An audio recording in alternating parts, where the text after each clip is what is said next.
I covered $13,200 for my parents' backyard renovation. But my aunt called me after, by the way, the BBQ is for immediate family only.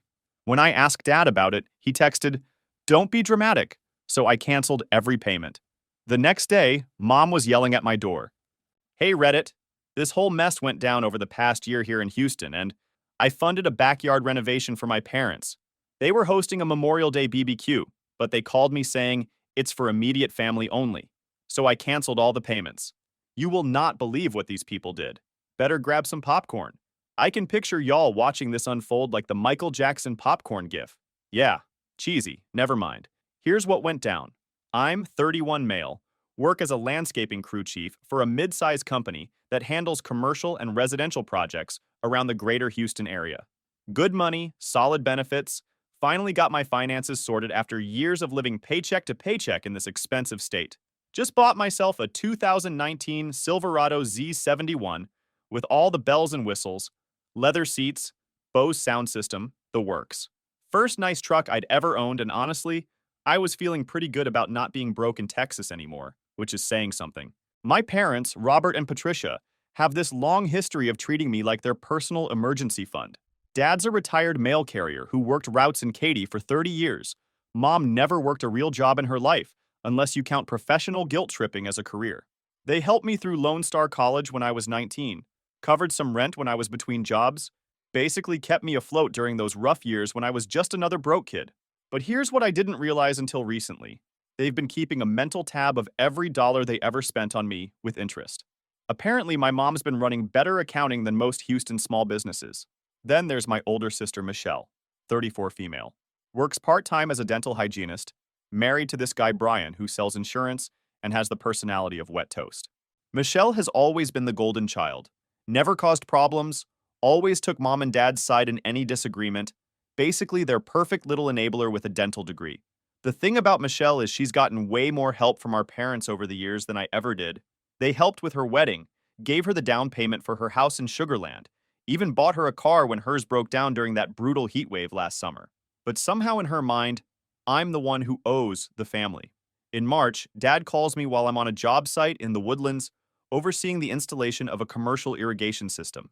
He's doing that fake casual thing where he asks about my truck, if I'm eating enough BBQ, how work's going with all the new construction happening north of Houston. Then he drops it. They want to renovate their backyard. Complete overhaul, stamped concrete patio, built-in outdoor kitchen with a big green egg setup, fire pit area, professional landscape lighting, the whole 9 yards. Basically, they wanted to turn their backyard into something you'd see on HGTV-R.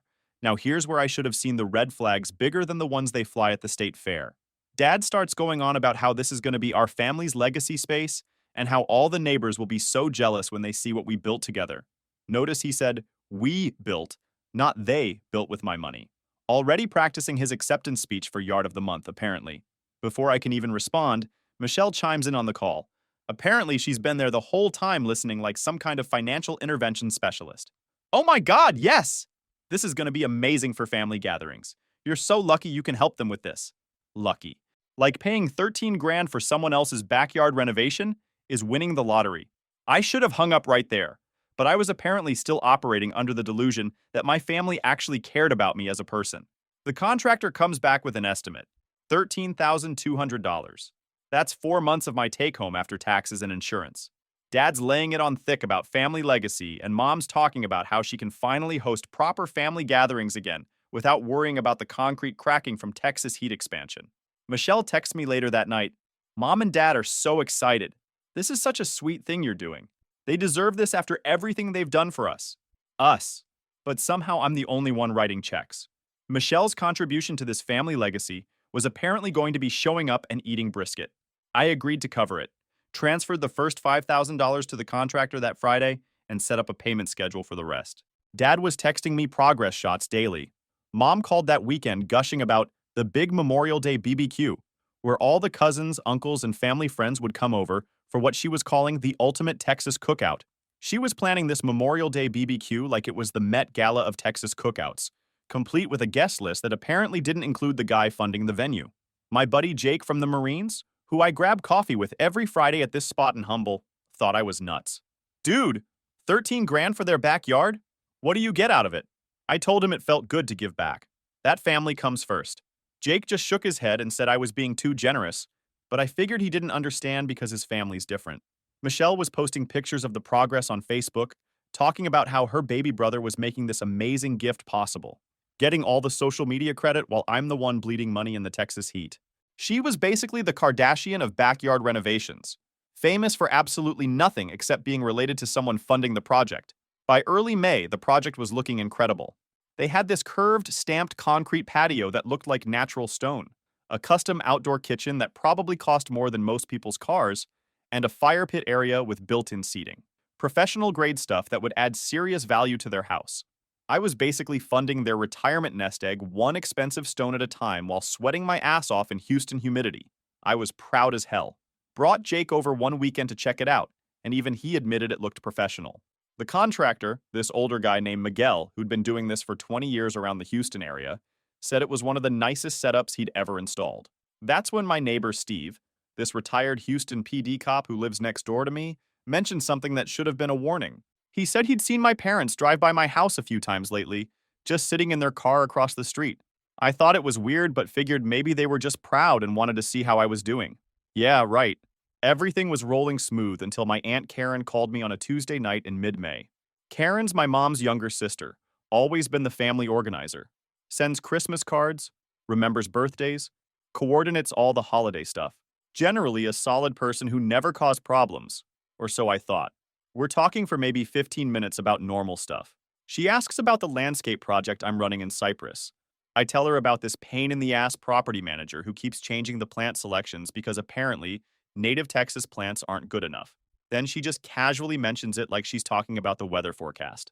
Oh, by the way, the Memorial Day BBQ is going to be immediate family only this year. Hope that's okay with you. I'm standing in my garage working on my truck's oil change, and I literally drop the wrench on the concrete. Immediate family only? I'm their son. Wait, what exactly does immediate family mean? You know, just the core family unit, keeping it small and intimate. The way she said it, so matter of fact, like it was obvious I wouldn't be included. Like I should have known I was paying for a party space I'd never get to use. Well, it's not that you're not invited per se, it's just, you know how these things go. No, I really didn't know how these things go. I said thanks and hung up, because what else do you say when your own aunt basically tells you you're not family enough for the family gathering? Thanks for letting me know I'm not invited to enjoy the 13 grand I just spent on y'all's entertainment space. I sat in my garage for probably half an hour just staring at my toolbox, wondering if I was losing my mind. Then I texted Dad, "Is it true the party is immediate family only?" His response came back fast. "Don't be dramatic." That's the moment everything clicked. Don't be dramatic. Like I was some whiny kid complaining about not getting picked for the team instead of the guy who literally paid for the team's equipment, uniforms, and playing field. I had just dropped 13 grand on their entertainment space, and apparently questioning whether I'd be welcome there made me dramatic. Before I could even process this fully, my phone rang. "Michelle, Dad told me you're upset about the party thing. You know they don't mean anything by it. It's just going to be a small thing this year." Michelle, I paid for that entire backyard. How am I not immediate family? Come on, don't make this about money.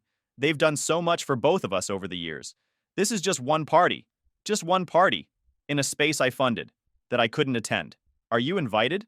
Long pause. Well, yeah, but that's because Brian and I are married now, so we're our own family unit. So she's immediate family because she's married to a guy who sells insurance policies to senior citizens around Sugarland, but I'm not immediate family despite being their son and the guy who paid for the party venue. Brian probably couldn't even find their house without GPS, but he made the guest list and I didn't. Right then, Steve knocked on my garage door. He'd seen me sitting there and figured something was up. I told him what just happened, and this guy who spent 30 years dealing with family disputes around Houston just looked at me and said, "Son, you just got played. Get the money first, then change the terms." That's when it hit me. This wasn't about family legacy or bringing everyone together. This was about getting a free backyard renovation and then controlling who gets to enjoy it. They'd manipulated me to fund their project. I wasn't just disappointed. I was Texas-sized furious. I didn't text Dad back with explanations or attempts to reason with him. Instead, I opened my laptop and started making calls like I was coordinating a military operation in the Lone Star State. First call, contractor.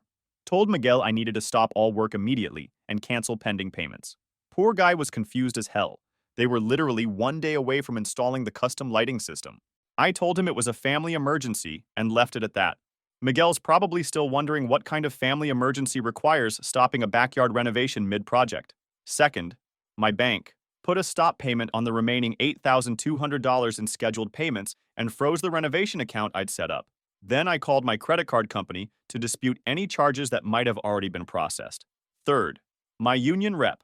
I know this sounds paranoid, but something told me my parents might try to cause problems at work.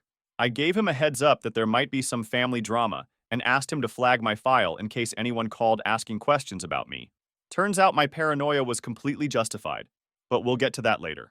By Wednesday afternoon, the entire project was dead. No more payments, no more work, no more family gathering paradise.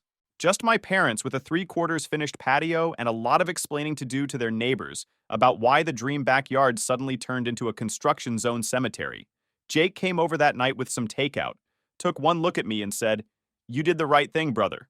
Nobody gets to take your money and then disrespect you." Thursday morning, my phone started going insane. 52 missed calls by lunchtime. Dad, mom, numbers I didn't recognize. Even my cousin Derek calling from Austin like this was some kind of family emergency hotline. The voicemails were something else. Dad started reasonable. We need to talk about this misunderstanding. But by the 8th message, he was demanding I fix this situation immediately, like I was one of his mail carriers who'd lost a package. Mom's messages were pure manipulation. How disappointed she was. How I was destroying the family. How this wasn't the son she raised. Classic guilt trip material that would have worked on the old me. Apparently, the son she raised was supposed to pay for parties he couldn't attend and be grateful for the privilege. But the worst calls were from Michelle. 5 voicemails, each one more guilt-laden than the last. "I can't believe you're doing this to them. They're so hurt and confused. This isn't like you at all. Call me back so we can fix this." Michelle was acting like I'd burned down the Alamo instead of just stopping payments on a project that excluded me. Her concern for our parents' feelings was touching, considering she'd never shown that level of concern for mine. Around 3 p.m., someone started hammering on my front door like they were serving a warrant. I looked through the peephole and saw Mom standing there in her bathrobe and slippers, hair all over the place, looking completely unhinged. Michelle was right behind her, arms crossed, looking like she was ready for a fight. They'd apparently decided that a Wednesday afternoon ambush was the best way to handle this situation. Steve was in his front yard and saw the whole thing. He walked over and positioned himself where he could see everything, but stayed back. I could have opened the door. Old me would have opened the door and tried to explain myself, probably would have apologized for defending my own interests. But new me just stood there and watched them lose their minds on my front porch for 2 solid minutes. Mom was screaming my name like the house was burning down, demanding I open up and explain this nonsense. Michelle was trying to be the voice of reason, calling through the door about how we needed to talk this through like adults. Finally, I unlocked the door. Mom pushed past me like she owned the place and marched into my living room. Michelle followed. "You embarrassed your father in front of Miguel." Not hello, not let's talk about this. Straight to accusation mode. Apparently, Dad's reputation with the contractor was more important than his relationship with his son. I actually laughed. Here I was, the guy who had just funded their entire outdoor living space, and somehow I had embarrassed Dad by not wanting to pay for a party I couldn't attend. The nerve was honestly impressive. I'm not paying for a backyard designed for a Memorial Day BBQ. I'm not invited to. Michelle jumped in immediately. "Nobody said you weren't invited. It's just going to be smaller this year. Karen literally told me it was immediate family only. Are you telling me I'm not immediate family?" Michelle couldn't answer that directly. Instead, she started the usual speech about how family helps family, how this wasn't about the money, how I was being unreasonable. When I pressed her on why I wasn't considered immediate family, she deflected just like Mom did. Then Mom dropped the threat. "You're going to regret this decision. Family is everything, and you don't bite the hand that fed you." Michelle nodded along like this was perfectly reasonable. She's right. After everything they've done for us, this is how you repay them? The way they were tag teaming me, Mom with the threats, and Michelle with the guilt trips, actually made my skin crawl. This wasn't grief or disappointment. These were people who felt entitled to my money and couldn't handle being told no. After they left, I thought maybe that was the end of it. 2 days of complete silence followed. No calls, no texts, not even passive-aggressive Facebook posts from Michelle. I actually started thinking they'd accepted reality and were moving on. That's when Steve knocked on my door Friday evening with a concerned look on his face.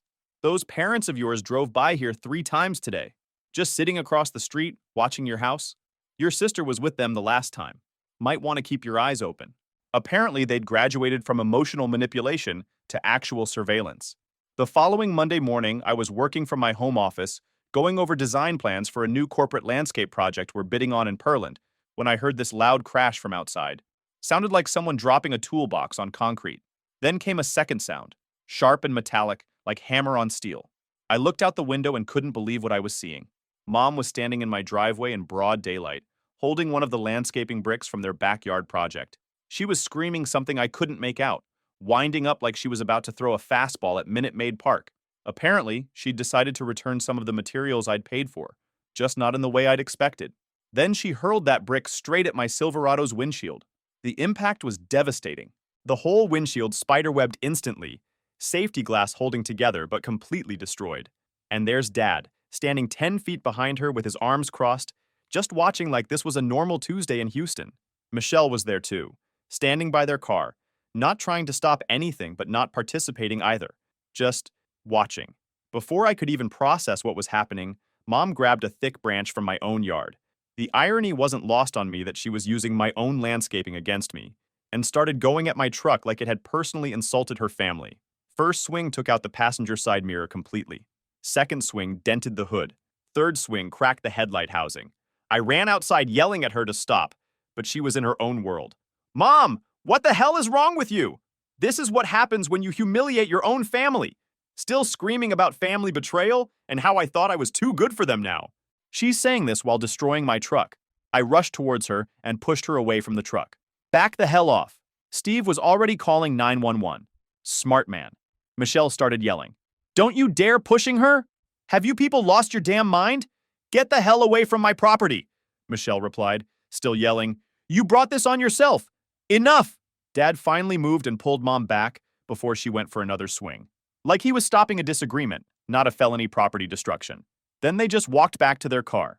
Mom had just committed vandalism, and they were acting like she'd just stepped on my foot by accident. Michelle was the last one to get in the car. She looked at me standing there surrounded by glass and debris and said, I hope you're happy with what you've caused. What I had caused. The victim card was insane. I stood there looking at my truck.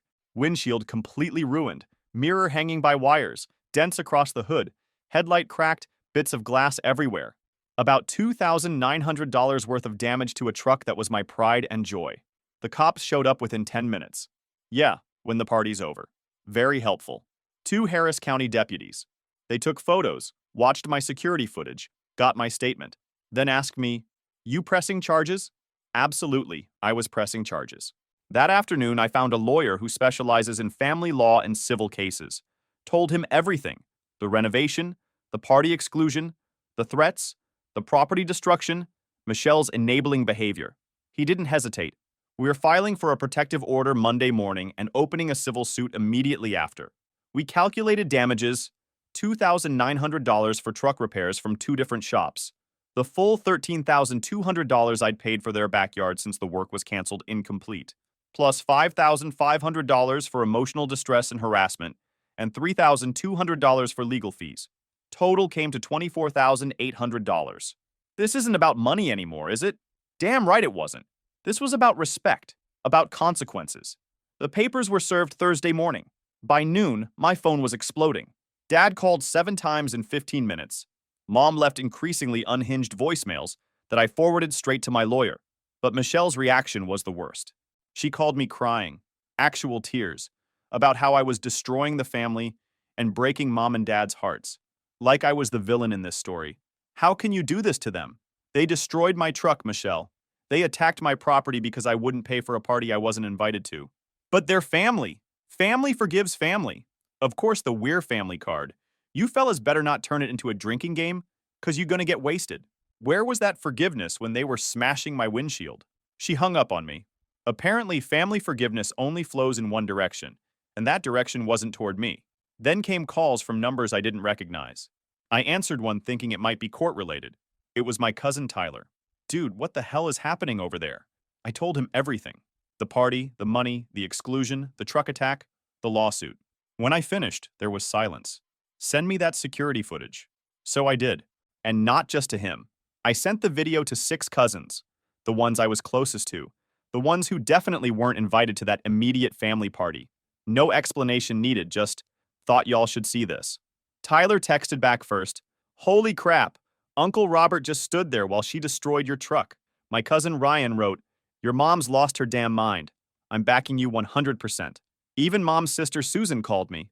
She sounded exhausted, said she'd been worried about Patricia for years, but thought it was just her being emotional. After seeing the video, she admitted things had crossed into dangerous territory. Only 2 people didn't respond to my messages, Aunt Karen and Michelle. Karen I expected. She started this mess. But Michelle's silence felt like betrayal all over again. My parents hired their own lawyer and tried to settle out of court. Their idea of settlement was me dropping everything and moving past this family disagreement, with no compensation for damages. They actually had the nerve to suggest I was overreacting. Michelle called me that same day. "They're willing to forgive you if you just drop this lawsuit nonsense." Forgive me? Do you actually hear yourself? For overreacting? For embarrassing the family? For making this bigger than it needed to be?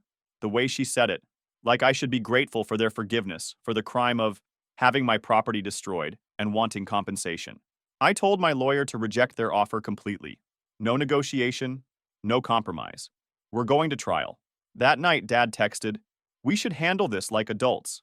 I stared at that message. This from the man who stood silently, while his wife went Thanos, on my truck with landscaping tools, who only reached out after legal papers showed up, not to check if I was okay or apologize for the insanity. His definition of handling things like adults apparently meant me rolling over and accepting whatever they dished out. I didn't respond. Steve had given me some advice. Sometimes the best response is no response. Let them wonder what you're thinking. The protective order got approved fast. Judge took one look at the security footage and signed it immediately. Mom was banned from coming within 500 feet of me or my property. I didn't include Dad or Michelle in the protective order, but I should have. That was a big mistake, because this gets way worse. 2 weeks later, I found out there had been a family meeting at Karen's house in Humble. My cousin Ryan, who'd been supporting me from day one, finally called to tell me what went down. Karen had stood up at her dinner table with a folder full of papers and announced she was going to set the record straight once and for all. According to Ryan, she went on this insane rant about how I was manipulating everyone, how I'd been planning to sue the family for months, even claimed she had evidence that I planned the whole backyard cancellation as some kind of scam. Yeah, I was some kind of criminal mastermind who'd spent months planning to not pay for a party I wasn't invited to. Then she passed around photocopies of text messages. Problem was, they weren't real.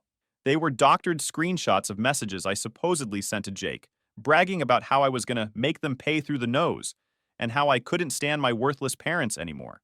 The timestamps were wrong, the language wasn't mine, and anyone who knew me could tell they were fake. But some people wanted to believe them. Karen had basically turned into a one-woman propaganda machine, complete with fake evidence. Here's the kicker. Michelle was there, and according to Ryan, she was nodding along the entire time.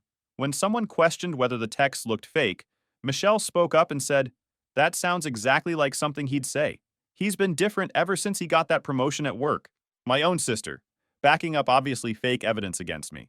The betrayal was so complete, I was almost impressed by the thoroughness. Ryan sent me photos of the fake texts. I sat there staring at my phone, trying to figure out who would go this far. Then it hit me. Karen wasn't just defending my parents. She was covering her own tracks, and Michelle was helping her. And here's what I hadn't told anyone.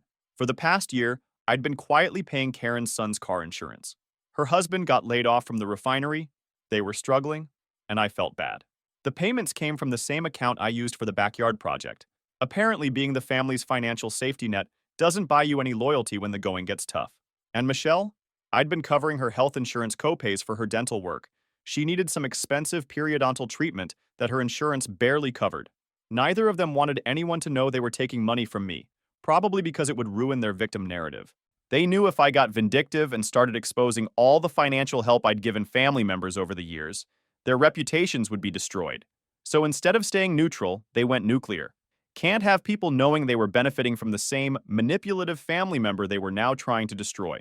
I was done playing defense. I made a detailed post in our family group chat with all the real evidence. The texts, the call logs, the police reports, the truck damage photos. I blurred some details but made the timeline crystal clear. Then I dropped the atomic bomb. Screenshots of my bank statements showing every payment I'd made to family members over the past 2 years, including Karen's son's insurance and Michelle's dental copays. The group chat went silent for about 6 hours. Then the apologies started flooding in. Cousins who had believed Karen's lies were now backtracking hard. Tyler left the chat entirely, said he was disgusted by the manipulation. Apparently, seeing the actual financial records made it pretty clear who the real victim was in this situation. Michelle called me that night, absolutely furious. How dare you air our private business like that? You mean the private business where you helped Karen spread lies about me? I was trying to help the family heal. By backing up fake evidence? The logic was so twisted I needed a chiropractor just to follow it. She couldn't answer that. Just kept screaming about loyalty and family unity until I hung up. But Karen and Michelle weren't done. 3 days later, I got a handwritten letter with no return address. You think you've won, but you picked a fight with the wrong family. This isn't over.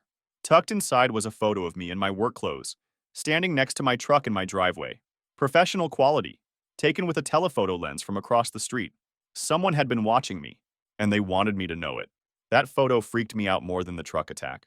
It was clear, recent, taken from a car parked on the street. Whoever took it had been planning this shot, waiting for the right moment. My family had apparently decided to add stalking to their list of hobbies, right next to property destruction and creating fake evidence. I brought everything to my lawyer: the note, the photo, the envelope. He went dead serious and said this was now beyond civil court territory. He sent copies to the Harris County Sheriff's Office and strongly recommended I upgrade my security immediately. So I did. Installed a complete camera system around my house. 8 cameras, motion sensors, the whole setup. Cost me almost $3,500, but at that point, I didn't care about money. I also talked to Steve about keeping an eye on things when I wasn't home. Nothing says normal family relationship like having to fortify your house against your own relatives in suburban Houston. Jake came over to help with the camera installation and saw how paranoid I was getting. Brother, this is messed up. Maybe you should crash at my place for a few weeks. But I wasn't running from my own family. I'd done nothing wrong except refuse to be their ATM. The surveillance mystery got solved in the weirdest way. I was installing one of the back cameras when I noticed fresh tire tracks in the dirt behind my fence. Someone had been parking back there regularly. I set up a motion-activated trail cam that hunters use, hidden in the trees. If my family wanted to play spy games, I was going to be better at it than they were. 2 days later, it caught them. Michelle's Honda Pilot parked behind my property at 6 a.m., just sitting there for over an hour. I could see her silhouette in the driver's seat, and someone else in the passenger seat I couldn't identify. My sister was apparently running a surveillance operation like she was working for the CIA instead of cleaning teeth part-time. I took the footage to the police. They said since it was on public property, they couldn't do much, but they'd add it to my file. My lawyer used it to expand the protective order to include Michelle. When the papers were served on her, she completely lost it. Called me screaming about how I was destroying the family and how this was all about revenge. The call was so unhinged that Jake, who was there when she called, told me to record any future conversations. Michelle had finally dropped the Concerned Sister Act and gone full psycho. Meanwhile, the main lawsuit was moving forward. With all the evidence piled up, videos, police reports, documented harassment, now surveillance, the judge ruled in my favor fast. Mom was ordered to pay full damages, $24,800 total. She tried to appeal. She lost. Turns out judges don't look favorably on people who destroy property with landscaping materials, even in Texas. 2 weeks later, the surveillance thing got even weirder. My cousin Tommy, Karen's youngest kid who's 22, and always been kind of a loser, got pulled over for speeding on I-45. Cops searched his car and found a whole setup: telephoto camera lens, notebook with my work schedule, maps with my house and work sites marked, even a burner phone. Turns out Karen had been paying Tommy $300 a week to follow me around and document everything I did. She told him it was for legal purposes and that I was trying to screw over the family financially. Poor kid thought he was helping with legitimate evidence gathering. When the cops questioned him, Tommy broke down immediately. He'd been following me for 3 weeks, taking photos, noting when I left for work, who I talked to, where I went for lunch. He had a whole file on my daily routine that was honestly kind of impressive in a creepy way. Karen had turned her own son into a private investigator, except without any of the licensing or legal authority. Here's the thing. Michelle had been the one coordinating everything. She was the go-between, telling Tommy when and where to position himself, what kind of photos Karen wanted, even helping him plan the surveillance schedule. She'd been using her cousin like a pawn in their twisted game, which was pretty much her specialty at this point. Tommy showed police text messages between him and Michelle where she talked about catching me doing something suspicious so they could use it against me in court. She was convinced that if they watched me long enough, they'd catch me doing drugs or cheating on my taxes or something equally damaging. Because when you can't find real evidence of wrongdoing, the solution is to follow someone around until you can manufacture some.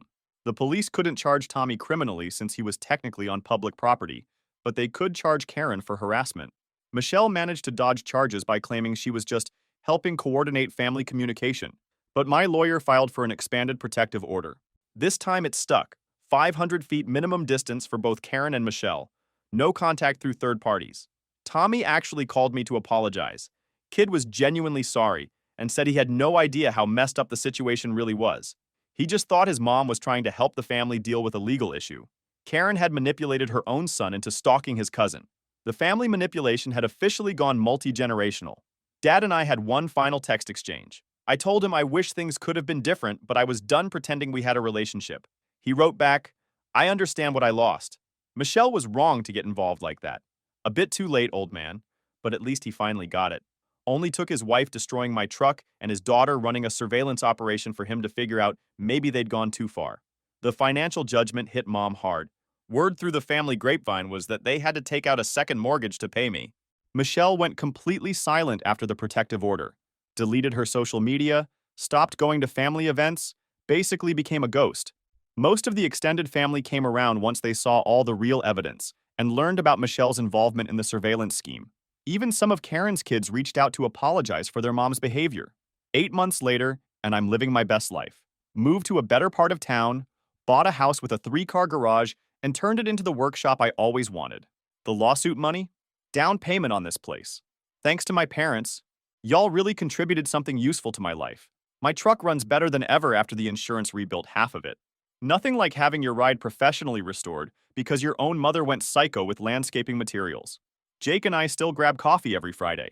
Difference is, now we talk about normal stuff instead of my family trying to destroy my property. Life's pretty chill when you're not being stalked by relatives. The parents' backyard is still a disaster zone. Ryan drives by sometimes and sends me photos. Weeds growing through the unfinished concrete. Outdoor kitchen covered with a moldy tarp. The whole thing looking like an abandoned construction site. 13 grand worth of materials just rotting in the Texas heat. Beautiful. Dad sent me a Christmas card. Generic Hallmark nonsense with, "Hope you're doing well," scribbled inside. I used it as toilet paper. JK, I burnt it. Michelle tried to reach out through a mutual friend a few months back, wanting to apologize and explain. I told the friend she could mail any apologies to my lawyer's office if she was serious, and she wasn't that serious. Tommy's doing all right now. Kid got a real job and moved out of Karen's house. He texts me occasionally, and I actually respect him for admitting he screwed up. Here's the thing. I don't wonder if I overreacted anymore. They chose to stalk me, destroy my property, and create fake evidence. I chose to make them pay for it. Simple as that. Best part? Word through the family grapevine is they had to take out a second mortgage to cover the judgment. Meanwhile, I'm over here with a workshop full of tools, a truck that runs like a dream, and 0 family members trying to manipulate me out of money. The other day I ran into Miguel at a supply store. He shook his head and said he still can't believe what happened. Never seen anything like it in 20 years of contracting. Yeah, Miguel. Welcome to my family. I'm seeing someone now who actually pays for her own stuff. Wild concept, I know. For the people out there who might think family owes you anything, you should accept that blood doesn't give anyone the right to treat you like garbage or use you. Burn the bridges earlier. I know I should have. Learned that the hard way.